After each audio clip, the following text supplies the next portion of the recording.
Okay, so I kind of forgot about this, but I got it started last night. If you remember last video where I had this stud breakout, this guy right here, last video I ended up getting it drilled out for a helicoil thread repair, 21/64, but I never tapped it because I wanted to get the sandblasting done, vapor blasting done. So it's all cleaned up now. I got it tapped last night. So you can see we got some good threads there. And when I'm doing something critical like this, you want the tap to be perfectly true. So I get one of these things, little square of a speed square or something, and hold it up to the tap, and you're going to want it to be perfectly true like that. Get both axes perfectly true. That's about all you can do to get it as centered as you can. And the drill wasn't perfectly centered, so the stud might be a little off, but it'll be close enough. So now I just got to send this helicoil in here.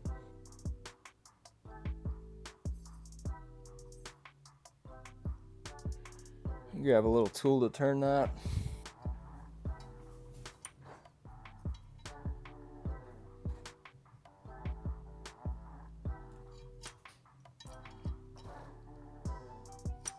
Okay, let me check this one that has good threads.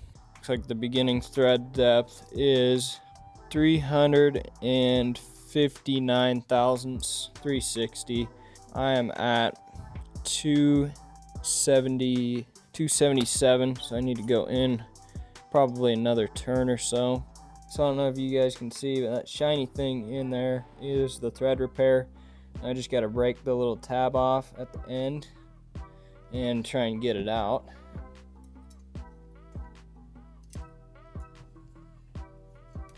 There it is. Cool, I'm gonna get these things washed out one more time real good, and then I'm gonna go throw them in the oven so we can slap some bearings in. Okay, I got the cases in the oven, 400. They're probably not that hot, but get them good and hot. And I got the bearings. They were in the fridge, so they're pretty cold. Got the water pump bearing here. Everything should just slide right in. Since this one's on the other side, I got this little keeper.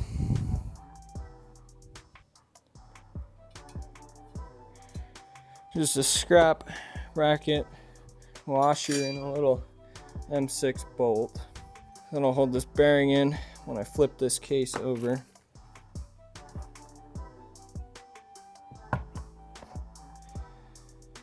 Okay, going for the main bearing. Dropped in.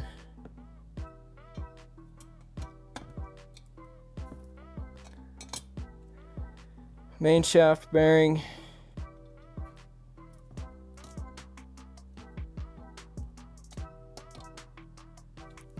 Counter shaft bearing is not going in. Little persuasion.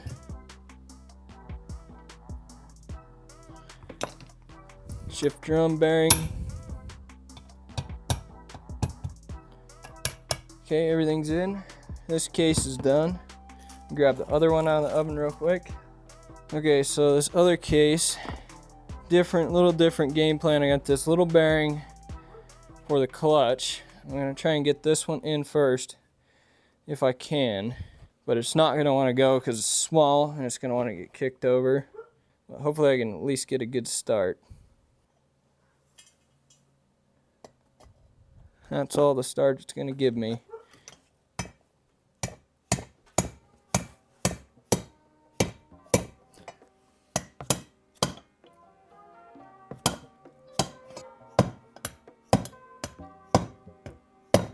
Yeah, that's in.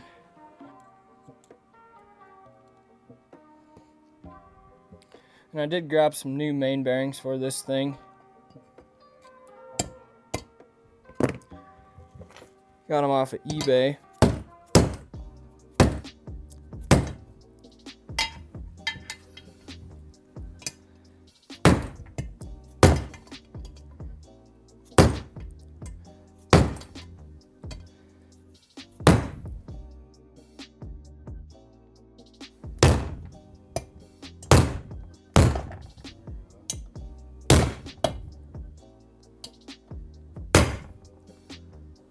Hopefully these other two will be a little easier.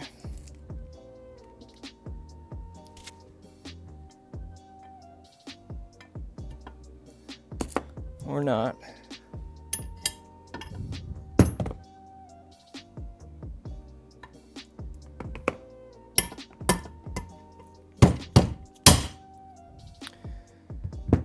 Yeah, there we go. They're all home. So like I was saying, I got these main bearings off of eBay. Koyo made in Japan, just like the original ones would be, but for half the price of the OEM ones. 20 bucks instead of 40 per bearing, so save some money, but still got the same product. All right, I got some seals to install. Grab the Tusk engine seal kit. It's just cheaper than OEM. This stuff's all right. It's probably not the best for long term, but it'll get the job done. Got some red Loctite. I'm gonna Loctite the crank seals in.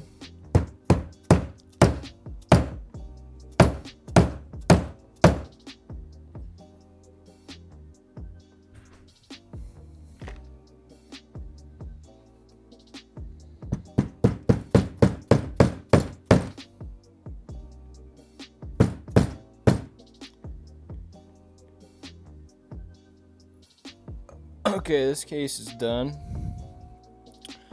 Just one seal. And I'm not gonna put Loctite on all these, just the mains. Got the counter shaft.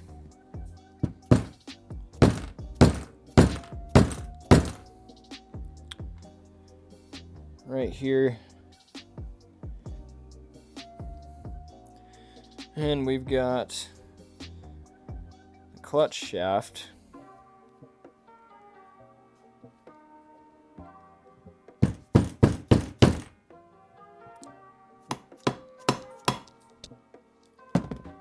I think it's time to get some bearing retainers in.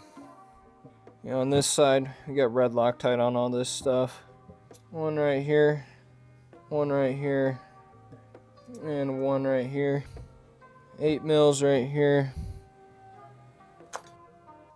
We got a T30 right here, KTM style. And we're going to torque all of these to 7.2 foot-pounds, 86.5 inch-pounds. If you want to be extra accurate.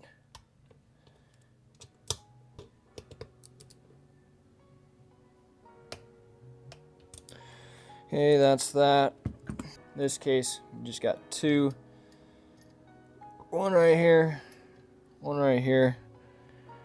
And I didn't record it, but I ended up, well, I was supposed to do this before I vapor blasted, but I ended up doing some porting right up here in the intake.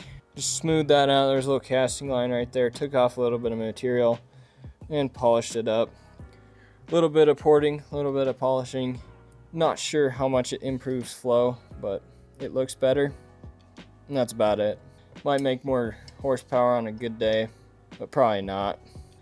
Same thing on these.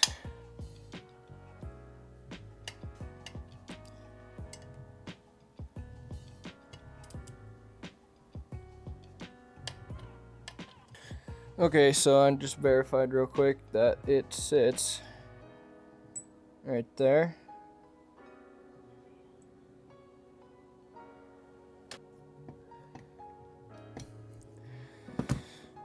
And it's probably the same thing. It's the same torque for pretty much every M6 bolt on a Yamaha 7.2. Alright, let me throw this thing on the stand. We'll get some bottom end going back together. Alright, bottom end. I'm going to start with putting the drain bolt back in. Keep all the stuff inside. Just got a OEM replacement one. Probably could have found one with a magnet, but they really don't catch much on the two strokes, and I really didn't feel like searching around to try and find an easier to just get the OEM, so that's where we're at. Okay, I'm going to put some assembly lube in the bearings, especially the main crank bearings, because these could take a couple seconds to get some oil going because it relies on the two-stroke oil. and put a little bit on the trannies, but they'll probably get some oil just from sitting in it. Okay, let me kick this thing over so you guys can see a little better. Let me grab this tranny.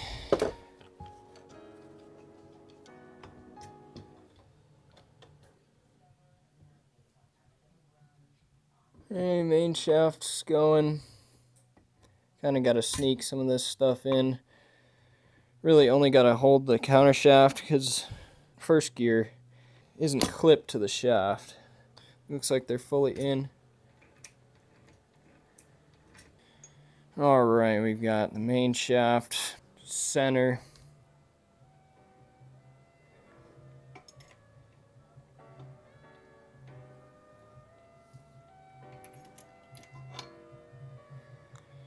And put it right there. Clutch side.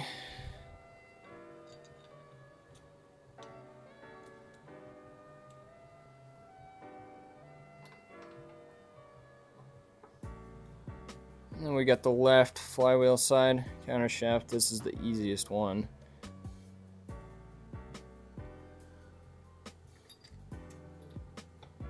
It's gonna sit right there. Now I can sneak this thing in.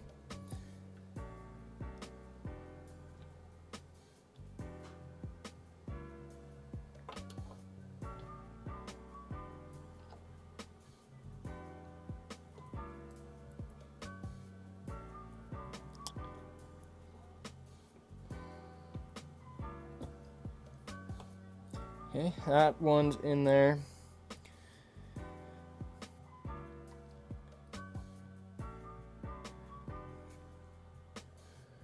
This one's got to come up.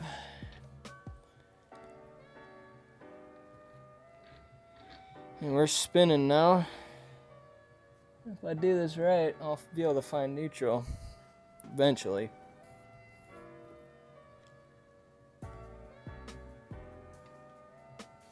And there's neutral. Alright, so I'm heating up a socket here. Gonna heat up the inner race of this main bearing so we can throw this crank in here, and this crank blew out the bearing really well. Obviously polished it up, cleaned it, and I soaked the main bearing in assembly lube and ran it quite a bit on this truing stand that I made for these things here. So I'm not going to be rebuilding it, reusing what's in it. Felt good. There was no end play. Thing looks tight. It's OEM, so it'll run fine. Just cleaned it up a little bit and we should be good to go. So I'll get her thrown in here. Once I get this thing heated up,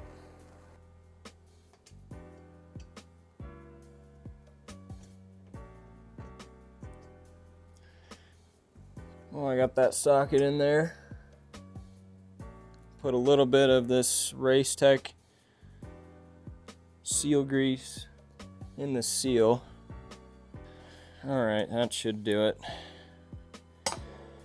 Put a little thin film of assembly lube on the crank lobe.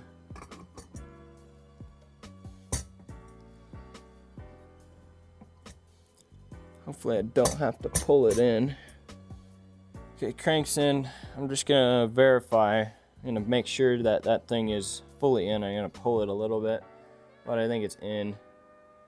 And I'm waiting for an O-ring to go right here in this coolant passage, but I can put the dowel pin in. I do think it does need to go in a little bit further, so I'll pull it in real quick, and I'll catch you guys when I got the O-ring for this guy. Okay, so it wasn't all the way in. Just grabbed my Tusk crank puller and yanked it the rest of the way. I ended up having to use the main gear bolts instead of the ones that came in the kit because they didn't have the right size, but everything else worked out. Pulled it right in. It was about 1/16 of an inch out, and that's why you gotta have the tools to get the job done. Okay, so I am an idiot. This is the O-ring that goes right here, and I just ordered one. Ends up and I had this one for like 6 months. I did an order for some parts right when I tore this thing down, and it's been so long that I forgot when I even ordered, or that I even ordered at all. So now I have repeat of the studs and the oil seals, a couple other parts, but it's alright, at least I didn't get like repeat pistons or expensive stuff. So if any of you guys got a YZ125 that you're rebuilding, hit me up if you need some parts. Alright, so on this case, I'm going to get this bearing starting to heat up. And if you don't have one of these things, pause the video right now and get yourself one. This is a toothpaste tube gun, so RTV tubes. Makes it super easy to do these big RTV gaskets. Like these, there's some stuff automotive that has this kind of stuff. And it's always a pain in the ass to do. If you don't have something like this, you got to squeeze it all by hand. This makes it way faster and more fun. I'd recommend getting one.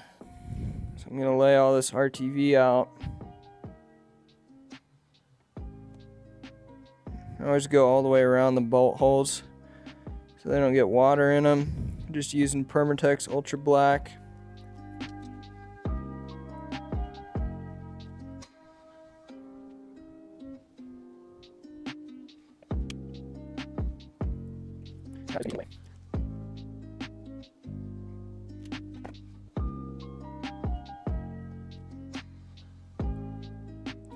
Something like that.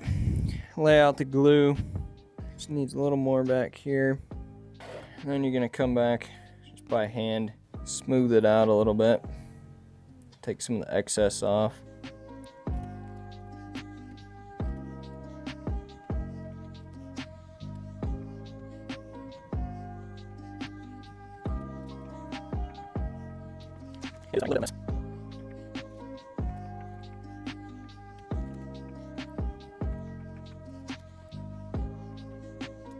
Alright, that looks pretty good. And then I usually come back and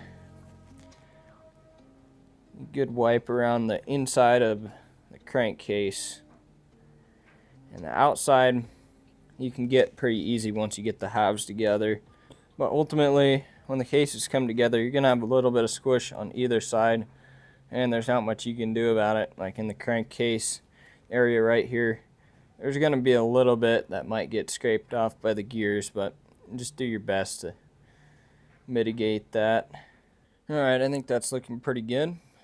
Okay, I'm going to put a little bit of assembly lube on the shift drum, both shift fork shafts, a little bit on the counter shaft and the main shaft. Counter shaft just really down by this end because it's got that space that goes in. Put a tiny little bit on this crank as it goes into the bearing, and I think we're looking pretty good. Just heat up this bearing one more time and we will slap this case together. I left a little note for the next guy who's in here in case it isn't me. A couple spots in here that will not see oil and they'll never see sunlight until this comes back apart. And even though I heated up that bearing, I'm pretty positive that I'm gonna have to pull this crank in.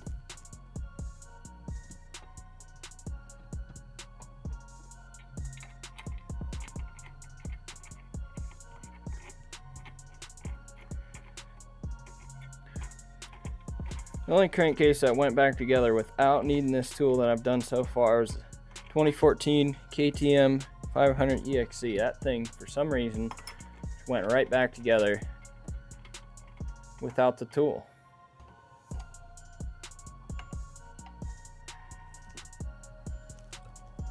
It should just go right back together pretty easily. Yep, went right back together. That's good. Okay, we got some bolts to put in. I got bolt fastener kit, engine fastener. I'm supposed to get the full kit, but I got the wrong one, so I got these.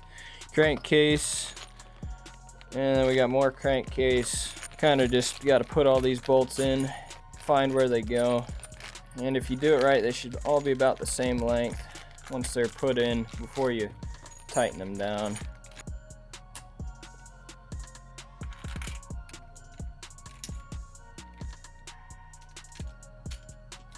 These bolts look a whole lot better than the OEM ones with that black oxide finish on them that just fade to gray and then start to rust out.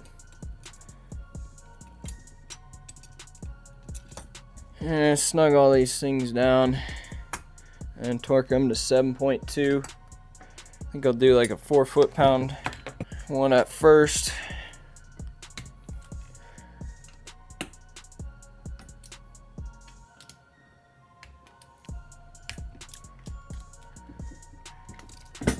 These are the middle ones.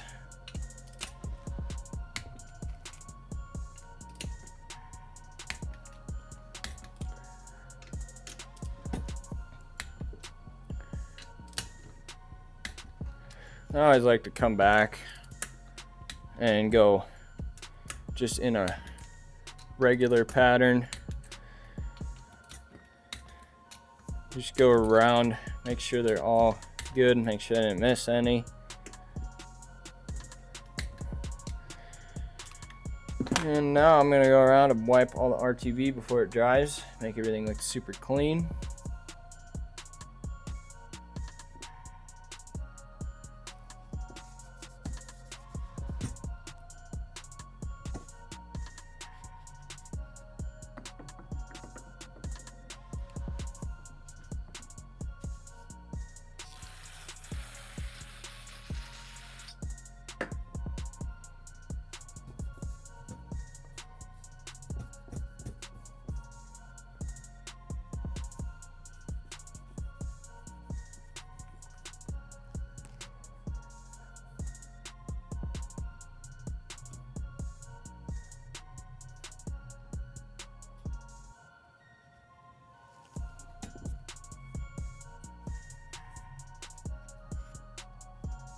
Okay, now that I got the bulk of this stuff off, switch over to a cleaner rag. Just been using some brake parts cleaner. Takes this stuff off pretty good when it's wet. Ultimately, I try and get the areas that you're gonna see the most. And the rest of it is gonna be what it's gonna be. Alright guys, I think we're gonna call it here. Video is getting pretty long, but we got the bottom end starting to go back together. Originally I had planned to do the transmission, bottom end 1 and bottom end 2, getting all the bottom end back together in one video, but it would be like 2 hours if I did that. So we're gonna break it up here. Anyway, hope you enjoyed. We'll be back at it with some Cerakote next video, and we will see you then.